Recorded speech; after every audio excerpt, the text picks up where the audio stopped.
जब जंगल के सबसे खतरनाक हॉरर मॉन्स्टर्स के सामने आया साइलेंट हिल का मौत का राजा, तब शुरू हुई ऐसी लड़ाई जहां बचना नामुमकिन था। एक दिन हॉरर अलायंस के सभी खतरनाक राक्षस आराम से अगले चैलेंजर का इंतजार कर रहे थे। तभी अचानक व्हाइट फेस के पैरों के नीचे से काले कीड़ों का झुंड निकलने लगा। यह देखकर सब डरकर वहीं रुक गए। यहाँ तक कि गहरी नींद में सो रहा चेनसॉ किलर भी जाग गया।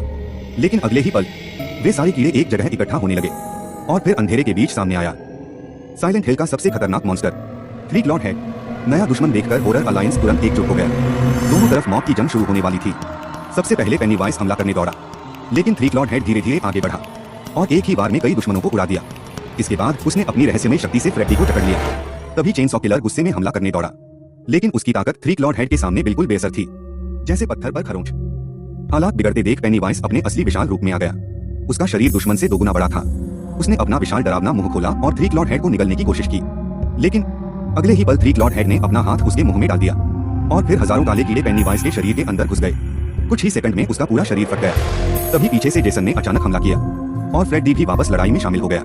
दोनों ने मिलकर थ्री क्लॉड हेड को जोरदार टक्कर दी। लेकिन तभी हॉरर अलायंस ने अपना सबसे खतरनाक हमला किया और उसी पल थ्री क्लॉड हेड रहस्यमय तरीके से गायब हो गया। अब सब समझ चुके थे, ये कोई साधारण मॉन्स्टर नहीं था। जब तीनों हॉरर किलर नई रणनीति बना रहे थे, तभी अचानक थ्री क्लॉड हेड पीछे से वापस आ गया। एक ही पल में मायस खत्म हो गया और फ्रेडी भी उसके हाथों में कैद हो गया। उनकी सारी ताकत उसके सामने बेकार थी।